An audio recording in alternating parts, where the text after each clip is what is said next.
Okay, my name is Kim. I'm from KBS, Korean Broadcasting System. And it is a great pleasure to be here and to be part of this wonderful event.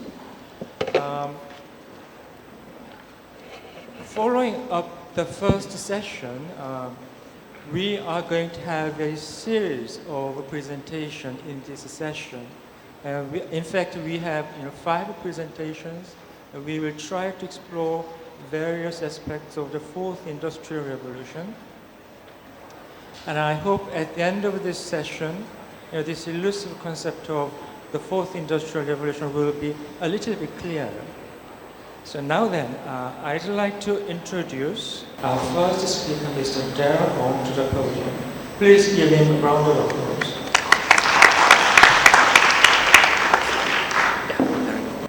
Good afternoon, everyone. Your Excellencies, distinguished guests, ladies and gentlemen, fellow media colleagues. Hello, Jumrip Sur. First, we want to thank our hosts, the Kingdom of Cambodia, as well as the AIBD for organizing this conference. My name is Darren, and I'm from Netlfix. We are an online entertainment company, and we're very grateful for this opportunity to share, to learn from all of you. We've put together a short presentation just to highlight how Netlfix works, some of our experiences in working together with our partners in Asia to export local stories to the world, and also to share some of our perspectives on the development of this very exciting industry. So let's jump right in. Netlfix is an online video on demand service. If you have a screen that's connected to the internet, chances are you can watch Netflix on that device, whether it's a smartphone, your laptop, or a smart TV. Here's how it would look like when you log on to Netflix. Very user-friendly, very intuitive interface. You can scroll through the recommendations just to select the movies, TV series that would appeal to you. Here is an overview of how Netflix works. For very affordable monthly subscription, around $10 US, you have a buffet style. You can watch as much as you want, unlimited viewing, and we pride ourselves on having no advertisement throughout the service. So because we don't have advertising, we do not collect user data, we do not resell it. It's very different from many other online services. On Netflix, you can start, you can pause, you can continue where you left off. If I start watching a show at home on my smart TV, I haven't finished it, I'm leaving now to go to work, I can watch and continue from my mobile device. When I go to work, if I have time during lunch, I can continue watching. So it's a seamless and very smooth viewing experience, something that we pride ourselves on. Netflix is a fully curated library. That means we only have professional content. We do not have any user-generated content. All our movies are created by professional filmmakers, producers, directors, and so on. So here's a quick overview on Netflix. And at the moment, we're proud to say that we are the world's leading entertainment service, online entertainment service. We are now available in over 190 countries. We launched in Asia around 3 years ago, and at the moment we have just over 148 million global members. On Netflix, you can experience a wide variety of genres and languages, whether it's TV series, documentaries, movies, kids animation, and so on. They're all available on Netflix. And as we grow in Asia, we want to tell more and more Asian stories. So at the moment, we have over 100 plus Asian originals, and I'll give you some examples of that later on. Now, as a global service, we want to tell the world stories, and we want to bring it to the world's people. We are at a very exciting stage of growth, where the internet allows us to reach people from all over the world, and we're very privileged to be part of that, to be in that position, to connect local creators to a global audience. Here's an example from Cambodia. It's a movie called First They Killed My Father. It was released in 2017, directed, produced by Angelina Jolie. This is a movie which we're very proud of, which I believe Cambodia is also very proud of. It's based on a best-selling book, First They Killed My Father. And I have a selection of news articles here from the top tier media from the US, from the UK, from Hong Kong. There are plenty of other examples of how this movie has gained international acclaim. What's special about this movie is that it's filmed here in Cambodia. It involves thousands of local cast and crew. It's in the local Khmer language. It's a very true story, one that is very true to the storyteller's experience and her vision for this book and this movie. It was Cambodia's selection for Oscars for the foreign film category. It was also nominated for the Golden Globes and several other international awards. And as you can see from the news articles, it received very good and favorable reviews from around the world. We want to do many more of such shows, and there are several examples that we have been increasingly profiling through the world. Here's an example from Malaysia. It's an example of a show that we've worked very closely with the broadcasters and content creators from Asia. Pulang is a movie that is from Malaysia, one of the best hits from last year. And as you can see, we've localized it so that it's easily accessed by users around the world. In over 20 languages, we have localized the title, we provided subs and dubs. It's a heavy investment from our end, but we believe that this will help the title to travel, help the title to find new audiences around the world. And the beauty of our system is that your titles are available 24/7 to a global audience. The movie up here, The Night Comes For Us, is an Indonesian action movie. And after watching this movie, you can be recommended other shows with a similar theme or similar actors, similar genre, setting, and so on. The other movies mentioned here, Headshot, Jailbreak, which is another Cambodian movie, or Fury or Hai Phuong, which is our latest movie from Vietnam.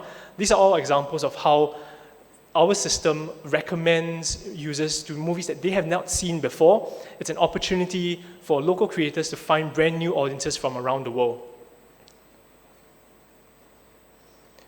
Now, I think those were examples of how we've seen some indicators of success from Asia, where Asian storytellers have now reached out to a global audience. There's still a lot more for us to grow into, to innovate, and to develop together. So I'd like to just say a few quick words about how we can continue to work together to foster this innovation and growth. I think it's very important for all of us to have consumers at the center of our decision making.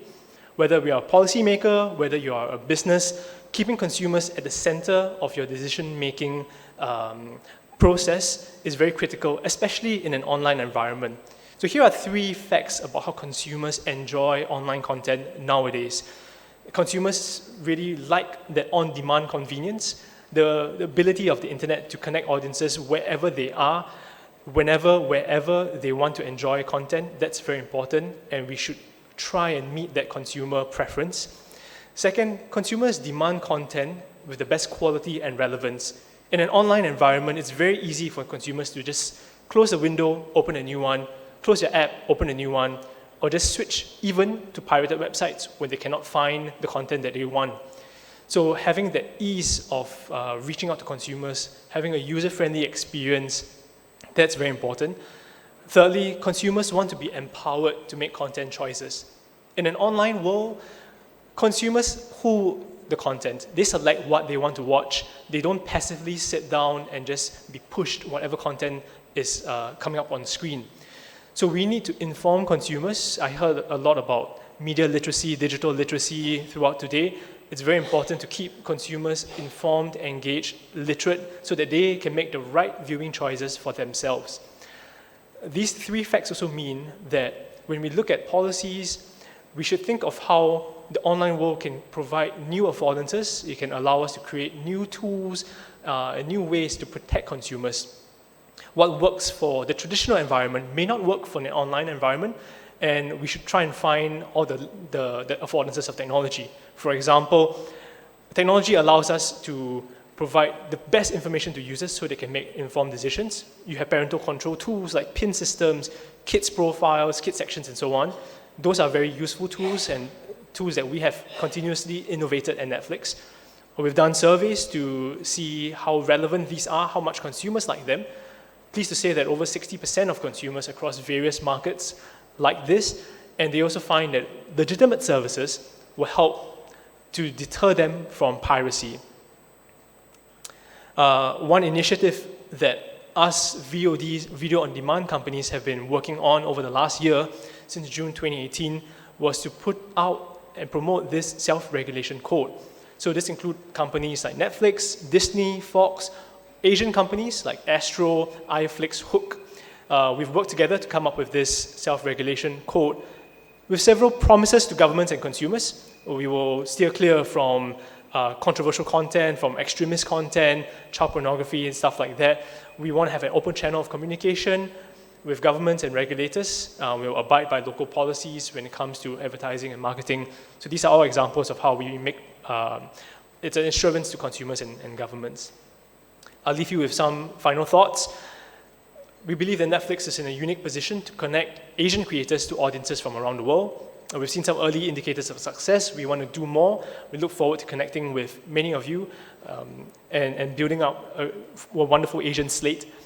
Lastly, I think a business-friendly environment with very progressive policies would give industry a lot more confidence to invest in Asia. We want to stress that the pie is growing, and I think there's a lot for us to achieve as an Asian community. There are many wonderful stories here from Asia that we want to bring to the world, and we look forward to working closely with all of you. Thank you very much. Okay, thank you very much. And we are going to have a second presentation straight away. So Mr. Lim Kok Yoong, the podium is yours.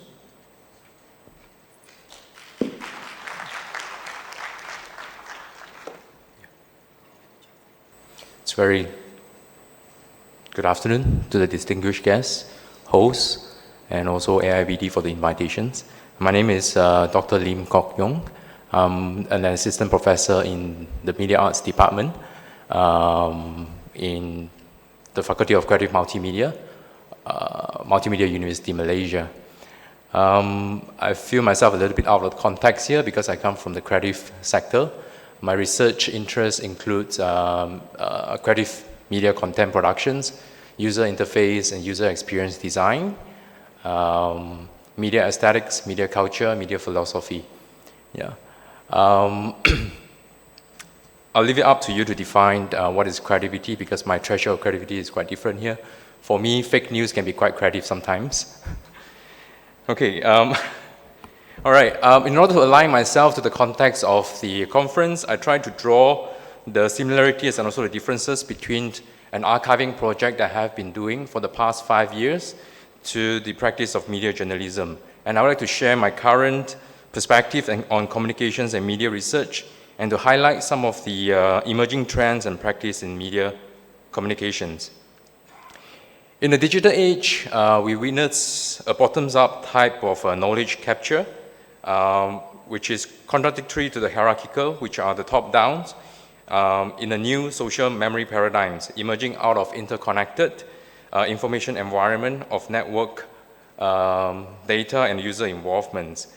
This emerging information landscape, according to a professor from the London School of Economics, Professor Janis Kalinikos, he called it the information habitat.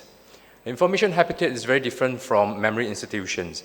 Memory institution is a collective names for libraries, museums, archive, and the common functions across the multiple sectors includes preserving, organizing, and making available the cultural and intellectual records of the society to the public. And the memory institutions functions by canonizations, which is the selections, order, and preservations of cultural artifacts subjected to subjective interpretations.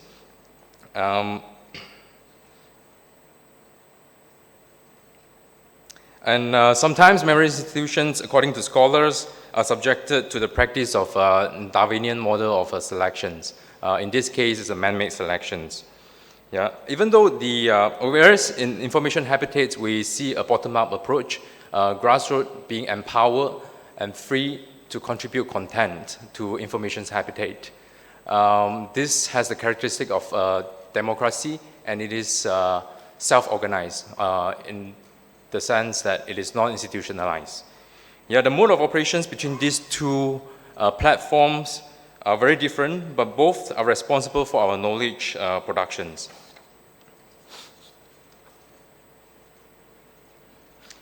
Journalism refers to the production and distributions of reports on recent events. So in the timeline, it's working very much on the present and now.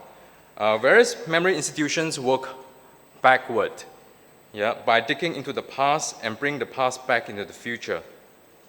The stories media capture at the present time will be passed down in the change of communications. This goes in iterations. So as time moves along, it leaves behind us many stories and informations. They are called the history. But nowadays, we see the defining lines between present and past are blurs away. So this has far-reaching implications on the archiving practice in the future. To a certain extent, archiving has to take place now. So I'll show you some of the examples of archivings in media industry, in news media industry. So first, Trough. Trough is a project launched by National Library of Australia in 2008. It is more than a database now or a search engine. It is transformed and growing beyond its original purpose and becoming many things, many meanings to communities. It is a set of services, it is an aggregation of metadata, and it is a growing repository of full text digital resources.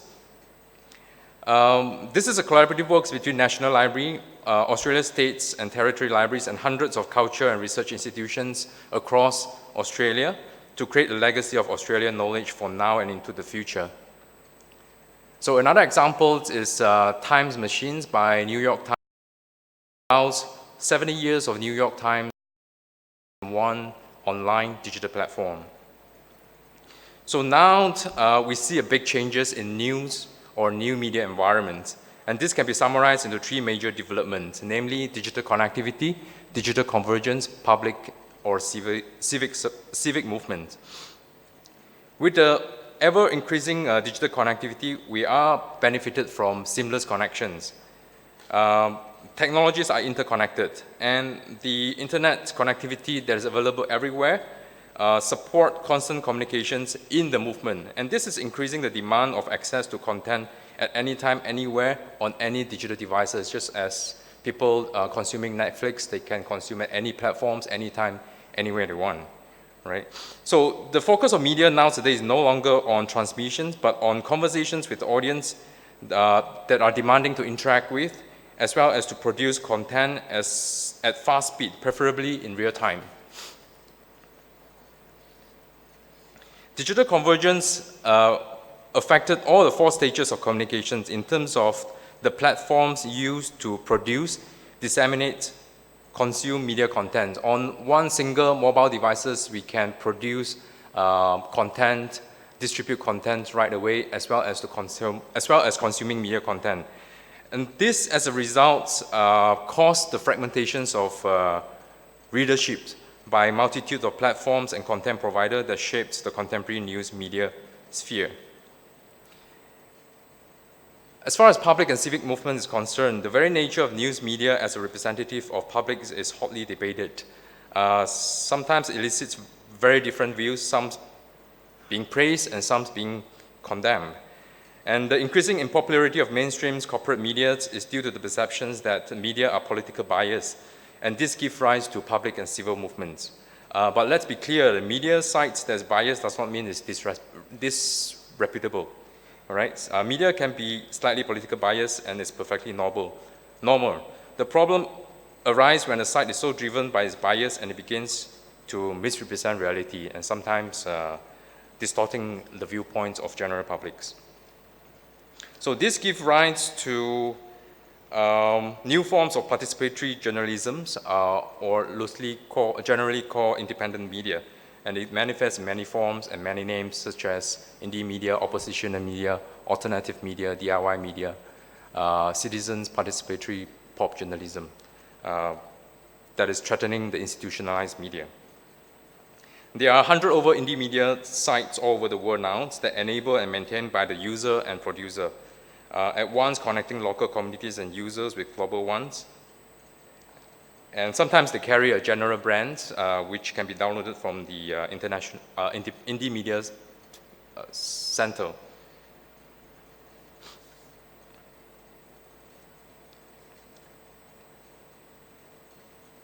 So therefore, digital culture emerged with the new media phenomenon that I've discussed before, and it refers to a set of values, agreements, thoughts in today's society, but also on how people communicate with that society.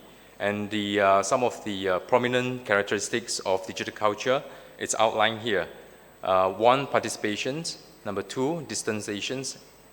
And number 3, bricolage. And they are interrelated. Now, participations or interactivity, as discussed in HCI, human-computer interactions, has been broadly discussed in media practice, is not only an important aspect of HCI, but it also has a very peculiar aesthetic quality, especially in the context of UI, user interface, and user experience. But besides a techno or digital trend, it also represents a rebirth of participatory democracy, a new form of journalism, or even a home to public intellectuals. All the audience want to claim a part of the content and want to have a say in the platform. Distanciations refers to behavioral change in an ever-increasing fragmented society. On a societal level, distanciations manifest itself as individualizations, or the extreme fragmentations of contemporary society into personal public spheres, meaning public and personals are very hard to be distinguished at this point of time. And on cultural level, this can be seen as a counterforce of mass cultural revolutions. On a psychological level, this is a conditions where human demand for closeness and companion at the same time. This is to say, we can switch between the identity of we and I at the same time, at any time we want, right? We can switch to the mode of solidarity or switch to the mode of solitude at any point that we like. So give you an examples of bricolage. This is a multimedia journalism or reporting, news sites repurposing aggregated content from archives for new context in the present times. So this should not be seen as mutually exclusive, but it should be seen as continuum. It only matters by the degree of tendency. All right, we can be participatory sometimes, we can be distanciated sometimes. So at the same times, we are local and global, we are individual and collective, we are isolated and connected, we are engaged and apathetics. So I'll just jump straight to the conceptual framework of my archiving project. This is a project funded by my university and also funded by Yamaguchi Center of Arts and Media. The website infrastructure was built in Japan. Basically, the initiatives come from a very personal, I just want to collect and archive my grandparents' generation stories in the particular period of time in the history of Malaysia where they eat cassava or ubi kayu in the native language during Japanese occupations. Yeah, but I created a project in a point of time in Malaysia where the society is very much polarized. The media is manipulated by politicians for political mileage. So I thought, there's only things to unite the Malaysians are food. Yeah. So you can see people arguing on the dining table over many political issues, but when it comes to foods, they are very much united. All right. So this online archive is still open. It's called opscassava.com, opscassava.com. It's basically a digital museum and online repository of different stories of different generations related to the memory of eating cassava during Japanese occupations. So it has made use and leverage on the USC, user-generated content. People are allowed to submit any content that they want. Visual, video, sound, and also text. Yeah, it has second level of sharing where people could actually share it in social media. It makes use some of the latest technology in indexing and hashtagging. Yeah. So now it's manifested in many forms. In Japan, there's also a shortwave radio transmission stations for people to broadcast the story of cassava. There's also a performance. Now it's become a collection in the National Gallery in Malaysia, where the database is still active. Yeah, so the future, I'd just like to keep it short. We should look into artificial intelligence, speculating a future of journalism without journalists, probably. Locative storytelling, site-specific storytellings, where storytelling and content could actually be indexed to geographical locations, and we should also look into augmented reality.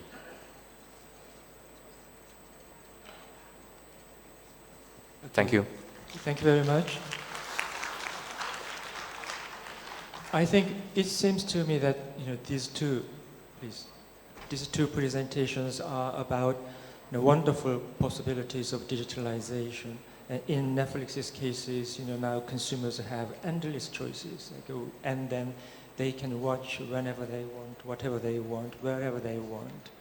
And the second presentation, this digital archiving project, as I understand, it is about digitally archiving the historical moment, which was not possible without digital technology.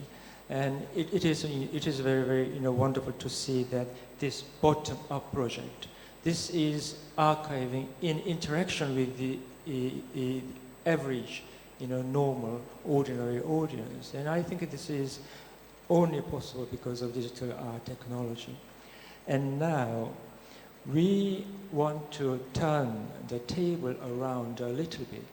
We want to change the vantage point a little bit, so to speak. So we are going to change our point of view to the point of view of public service broadcasters. So let's see what is the digital revolution, what is the digital technology revolution from the vantage point of public service broadcasters. Now, Mr. Klaus Bergmann, would you take the podium and give us a speech?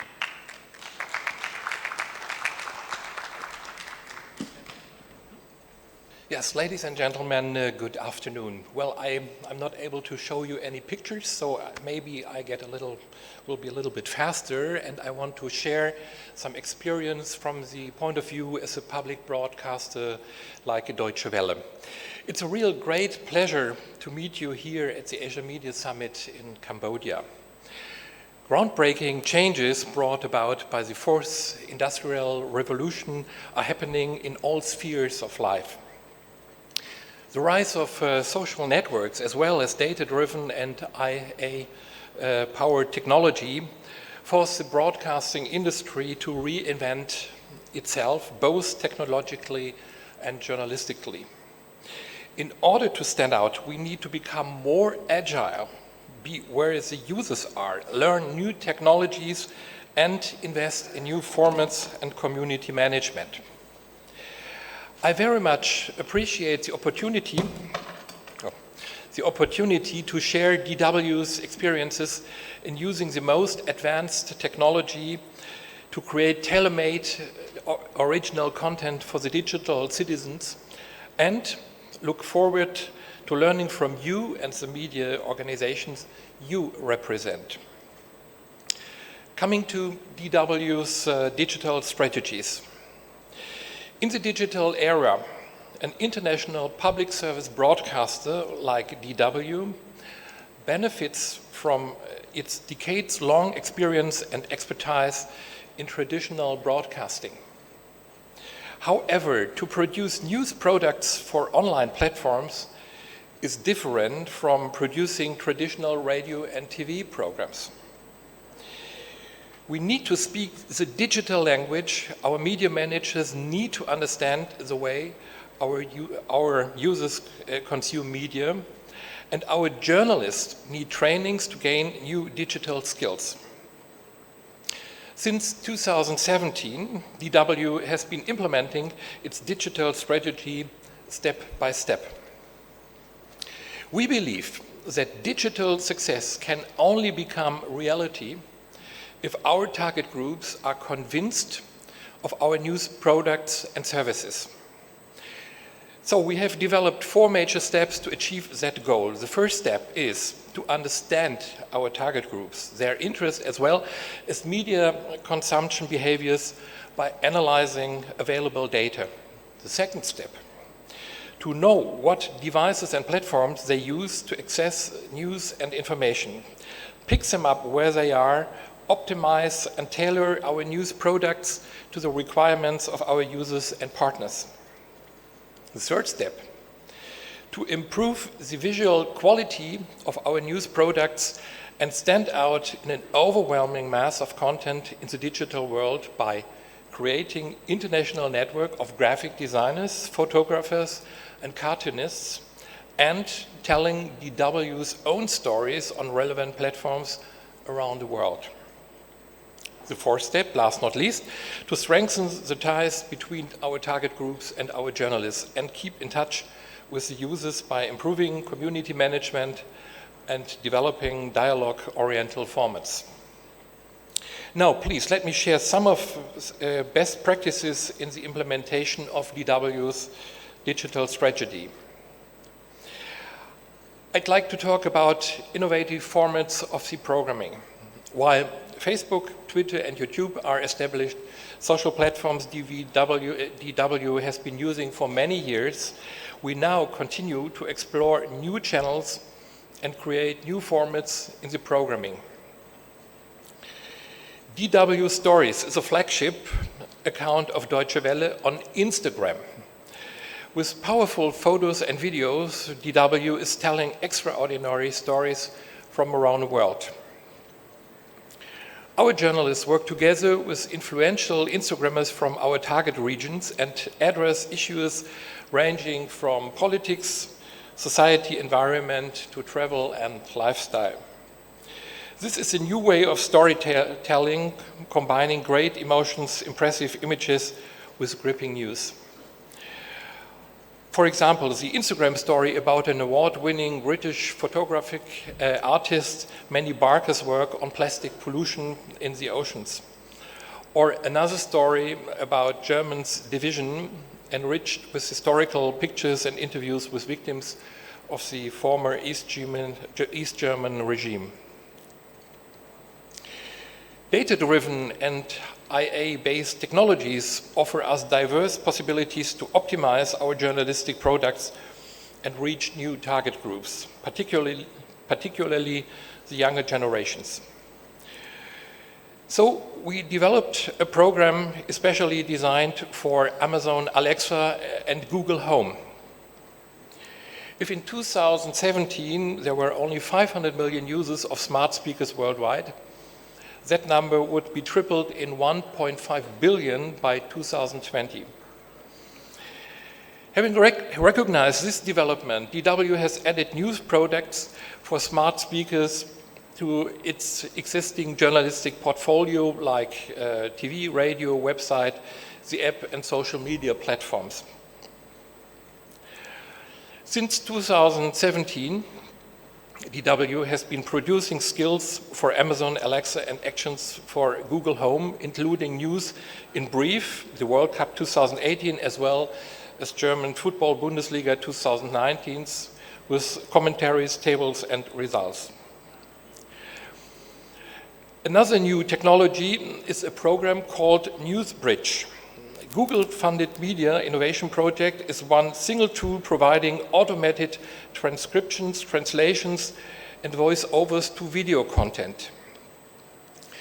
NewsBridge covers over 100 languages and allows editors to transcribe a video using speech-to-text technology in a matter of seconds. As the next step, the tool translates the script into any chosen target language and finally produces a new voiceover using synthetic speech generation. Post-editing by human reviewers guarantees the journalistic quality required for news providers. We have tested NewsBridge with 10 different language desks at DW and have overwhelming positive feedback from our editors. Now coming to the DW Academy. The DW Academy is Germany's leading organization for international media development and DW Center of Excellence in Education and Knowledge Transfer. In the digital world, knowledge and data are being exchanged in real time, developing a new dynamic in communication and access to information.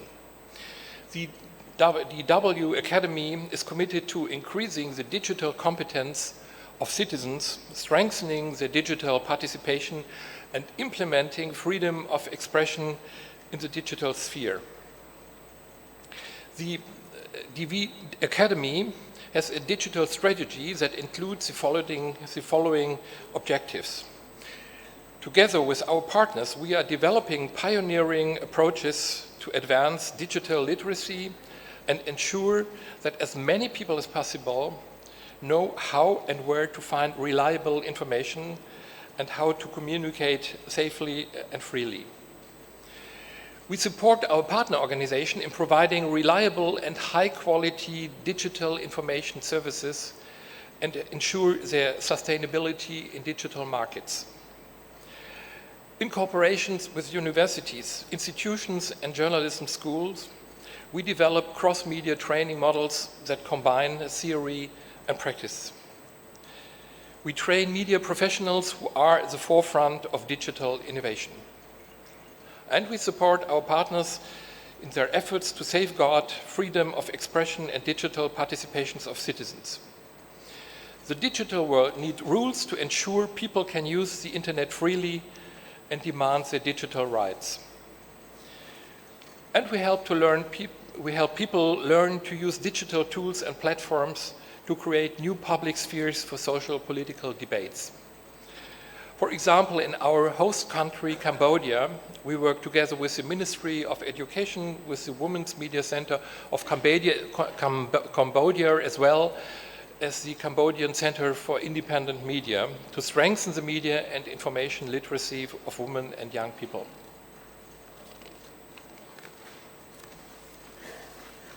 I come to the end of my presentation and to the conclusion. The digital world is changing rapidly. New platforms emerge, algorithms change, and media technology keeps developing. We must therefore constantly improve and adjust our products to new premises. The only thing that shall not change is our commitment to quality journalism, unbiased news and information, in-depth analysis, and pluralistic reporting. Only a clear profile enables us to make quick and wise decisions and gives our users the possibility to know and value us as a trusted source in the digital world. Thank you very much. Thank you very much. It is quite a different tone, isn't it? It's just universal values, education, and training about digital technology. So I'm sure that now you are burning with questions, but since we are limited times, I'm going to open the floor at the end of all presentations. So without further ado, I'm going to have the next presentation from Ms. Labourdette.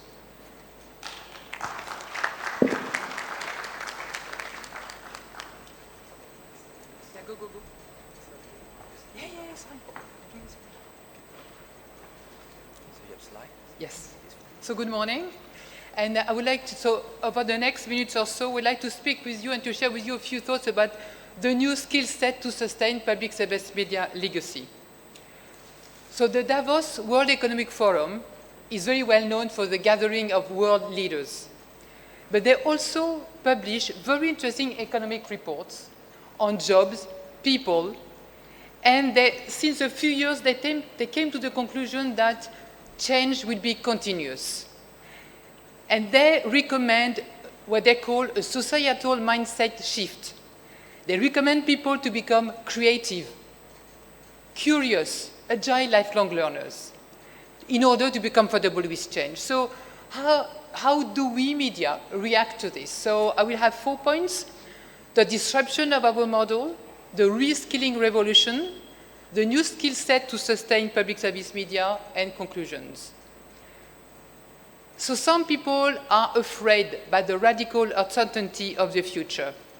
So how can we organize ourselves for the future, or in a more ambitious way, Can we organize the future? And the report is very interesting because they said that media industry, compared to all other industry sectors, it is the sector that has seen the largest scale of disruption of its traditional business model to date. So the pluses, it is in the yellow circle you have on the screen, is that we have a very good understanding on the nature of the disruptive changes. The minus is we have two problems. We have that the workforce strategy is not aligned with the innovation strategy. And the second problem is that we have pressures from our shareholders, but short-term pressures. So this is why we have to go for a reskilling revolution. Not any kind of reskilling, but a true reskilling revolution. A revolution is a very strong word. And the reskilling revolution success will be based on two pillars, two steps, like a walk, on individual efforts and the collaboration of stakeholders. So first, let's speak about individuals. Talent development and the future of workforce strategy will have to be at the center of the growth of our media broadcasters. So firms can no longer be passive consumers of ready-made human capital. We will have to invest in people, invest in learning. We'll have to collaborate, and we have to invest in diversity, in cognitive diversity. On talent, talent is no longer a long-term issue that can be solved with tried and tested approaches that were successful in the past, or instantly replacing existing workforce. We have to work on talent, trends, skill gaps, insights, in order to align business, innovation, and talent management. So we need a new mindset on, and paradigm on talent. So to do the reskilling revolution, the two legs, we have to support the individuals. People will have to be helped in their transition of continuous reskilling. Otherwise, they will bear the efforts alone, they will not understand. And the second thing, which is very interesting, is cooperation, collaboration between stakeholders. So governments, unions, educational institutions, broadcasters, association of broadcasters like ABU, EBU, AIBD, they have to collaborate and to pool the resources together more than ever before. We have to come together. So for us, PSM, we are, as Dr. Lim says, we are the institution. We are institutionalized institutions, and we have a legacy. And our legacy is based on two things. We have to maintain and reinforce our values and competence. So our values, I will only mention three. Diversity, we care for every single different person. Universality, we care for everyone in the nation. And accountability. So the competence, we have competencies, but we have to keep developing them. So that's the role of EBU Academy. So we support members in not only reskilling to navigate changes within and across industries, but also upskilling, which is to prepare the workforce for new technologies and transformations. So for each program we do have a new skill set of skills. And I will mention, we think that the top management of our broadcast of EBU members have to learn new skills. So we have created a mini MBA in collaboration with two world-class business schools, UCLA Anderson in California and IESC in New York and Barcelona, where we train them with digital mindset, leadership acumen, strategic thinking. And I'm pleased to know, you will be pleased to know that the colleagues of Klaus Bergmann from Deutsche Welle, they come and they do this program. Television, we know a lot about video. We do television, we do images since 60 years. But as it was said by Dr. Lim, it has changed. The format has changed. So we have a masterclass, for example, on explainer videos, how visual journalism can apply for social platforms. So I will mention only one skill, which is editorial. Identify the factual content that work on social media. So it's a competence that you need to acquire. The same with our audience.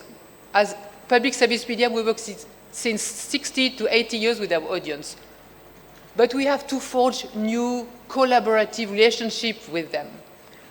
So we have a masterclass, for example, on how to harness the power of online communities. To do what? To co-create with the audience, to develop and deepen the relationships with them. and to innovate, to develop new projects. So in conclusion, I will have two. Learning is difficult. Learning is not, it's not an easy piece of game, but we try to have a kind of magic formula. Successful learning for us is based on trust. And trust is an association of credibility, reliability, and intimacy, and the self-orientation of the people we are working with. And my second conclusion is that we are going to face more and more new, uncertain, and complex situations. So I think that learning is key. But team effort and work will be adamant to make it work. And I believe in magical game. So to use small changes for everyone better than big changes for a few people. And as public service media, we have to map our audience journey. It has to be there. We have to keep the holistic view on them. And finally, cognitive diversity. The way you proceed the knowledge and perspective is crucial in order to have the best professionals at public service media. So thank you, and the discussion continues.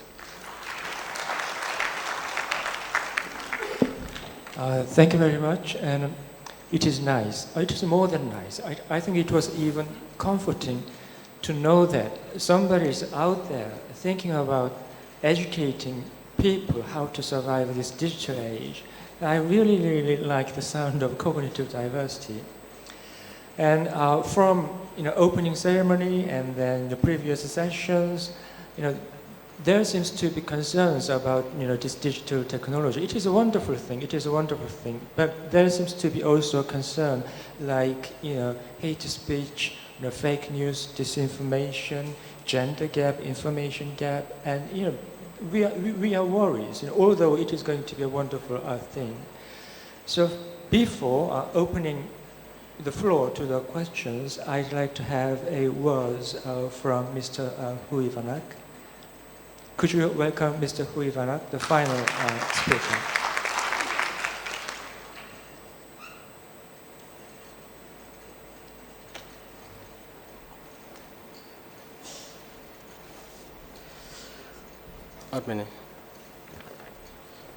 Good afternoon, distinguished guests, ladies and gentlemen.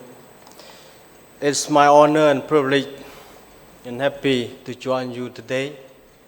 And I thank you to host an organizer that chose Siem Reap, the beautiful and wonderful city of the Kingdom of Cambodia. And as Cambodian, I'm very proud that Cambodia become one of the world tourist destination. And I was saying to our Prime Minister that he take his valuable time to welcome to join us. It means that he very supportive and value our role as a media, fellow journalist, policy maker or researcher that spend our valuable time to think how we as humans be able to use our knowledge and technologies to improve our world in which we live.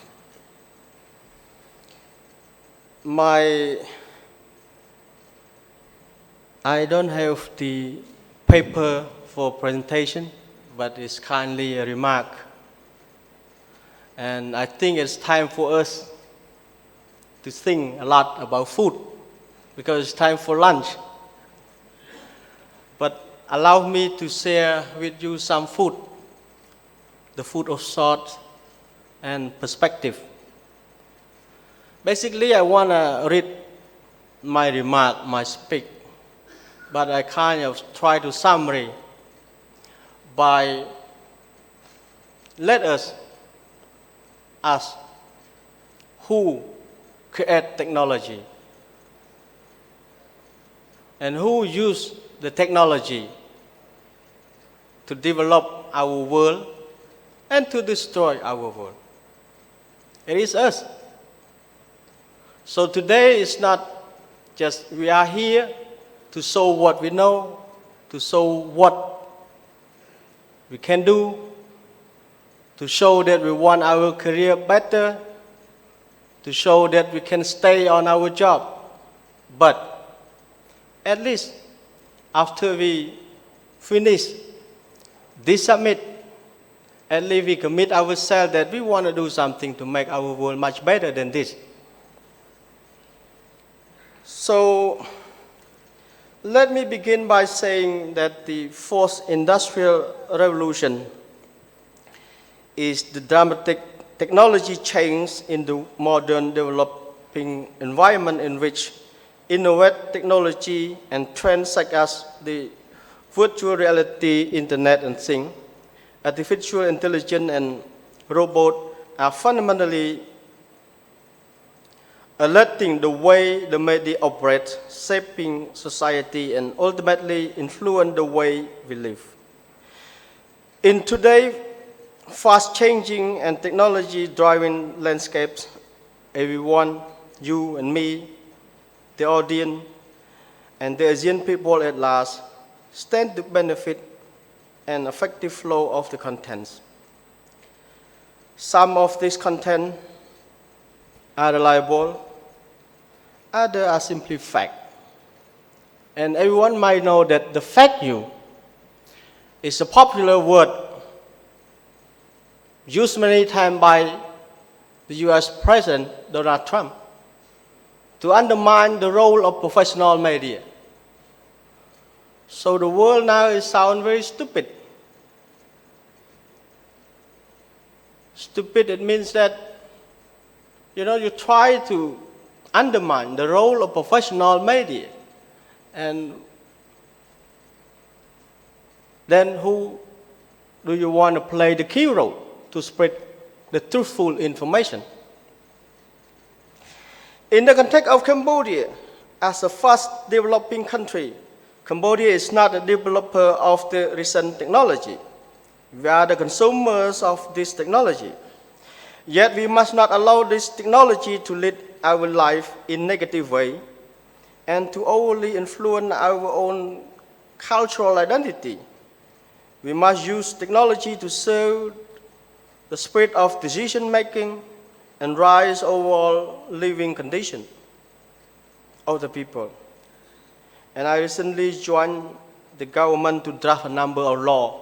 As we are sitting here, we talk about information flow. But basically, right now, the government work a lot to change the traditional way of governance. Before you fill up with the paper, form with the paper, but now we adopt the law to promote the good governance by changing from traditional way to digital government.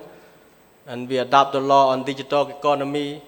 We adopt the law to make that our government more effective to the public service. And some Asian countries even adopt the law to fight against the fake news.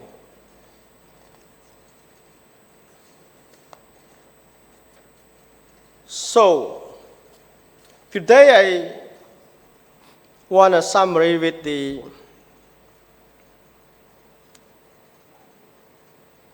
two things. I think they're not two, three things, but basically it's on about the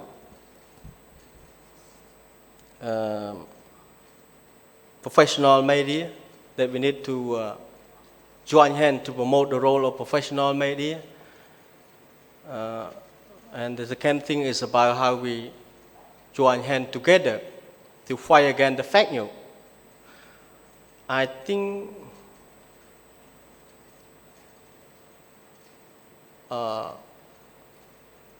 appealing alone is not the effective way to fight against the fake news. I think that the three things need to work. First is about professional consciousness, that if you are journalist, you need to have the professional consciousness, what is right and what is wrong and what to select to publish. I think that's for the fellow journalists. And for the government institution, for the government agency, I think there's two things that we need to develop.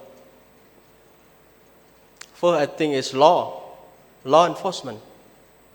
And the second thing is about technology, using technology to kill technology. I mean, use technology to remove the link that we consider as a fake news, that destroy the quality of thought, that might affect the public opinion, that destabilize, that destroy the society. I think that's the best way to deal with. And, you know, now we are living in a world of the war of perception and the fake news. We need to acknowledge that. Not only in Cambodia, but other world, other society, they still in the tension, in the war of perception and the fake news that influence our daily life. But I think we, here as a journalist, as a researcher, as the government, we need to use two hands. One hand to fight against the fake news, eliminate all the fake news. At the same time, use technology to promote your own society. I think Cambodia has beautiful Angkor Wat, the temple, the sea. That are the part of the job, our duty, that we can use technology to foster the culture, the identity, the civilization, and the better decision for not just our own society, but to make the world peace, prosperity for us and for generations to come. That's all my remarks, and I hope before receiving a question, I wish you all have a good lunch and good stay in the Siem Reap, the beautiful city of Cambodia. Thank you. Thank you very much, Mr. Huy Vannak. I think this session should have been 2-hour-long session, and each one deserves at least an hour-long debate. But I'd like to open the floor to the questions. So if you have any question, this is the time.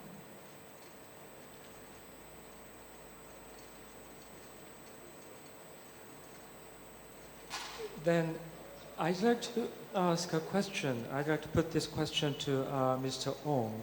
And he was the first presenter. And we are talking about big data and artificial intelligence, and we also talk about search engine, voice-activated search engine, recommendation services. And can you tell us a little bit more about those services in your company? So at Netlfix, we do not use demographic data for our recommendations. So we do not age, gender, your current, which country you're accessing Netlfix from, or any other demographic data. That's perhaps a misconception that some people might have. We actually only base our recommendations based on your viewing preferences, your viewing history. So for example, when you first join Netlfix, we show you a list of titles. We ask you which are your 3 favorite shows. After you select that, based on your continued viewing preferences, we learn a bit more about what you like, what you don't like, and that's how we continue to recommend shows to you and improve the recommendation system. So you could very well be a fan of horror movies and say I am a fan of horror movies and I live in Singapore. I have, maybe Mr. Kim, Dr. Kim also loves horror movies and he's from Korea. The system starts to learn that actually both of us have very similar tastes. It doesn't care that we are of different nationality, of different age, and in different countries. It just recognizes that we watch the same shows. And so it learns what Dr. Kim likes and it recommends the same shows to me because it groups us, both of us together in the same taste cluster because we are fans of horror movies. So that's how the Netlfix recommendation system works. You mentioned about the very innovative ways of experiencing content like AR, VR, and so on. These are areas where we just continue to work with industry, exchange notes to see what's the latest, what's the most interesting.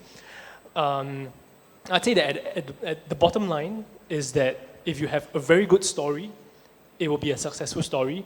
That's what we focus on, the core of the story, rather than these other tools which will help enhance the experience. Yeah. Okay, thank you very much. So if there is, okay, final question. Please come forward.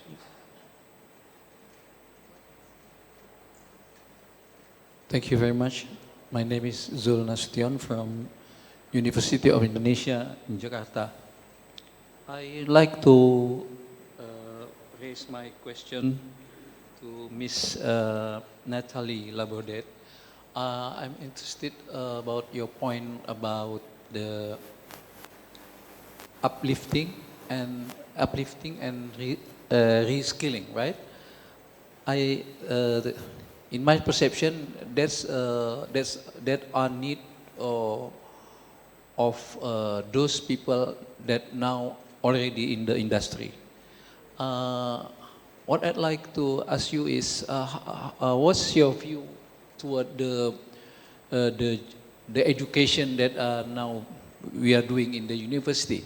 Means for people that are not yet in the industry, how we can anticipate those 2 points that you raised before. Thank you.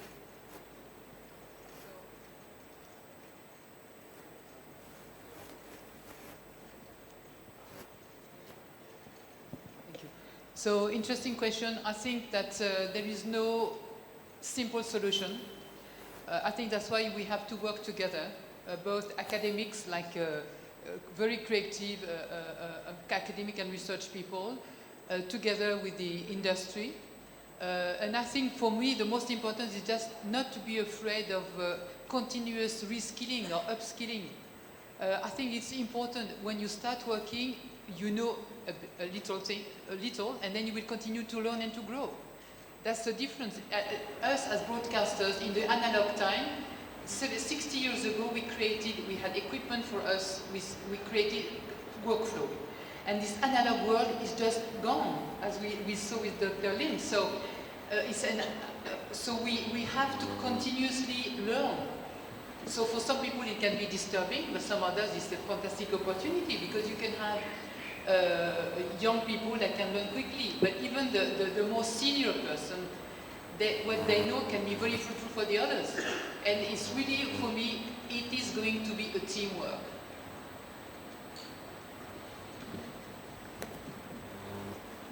So thank you very much. So I'd like to wrap this session up. So I'd like to apologize first for our panelists. I think I rushed you a little bit because we have limited time. And I'd like to thank the audience for so being patient and listening. And this wraps up the second session. And thank you so much and enjoy your lunch. Thank you very much.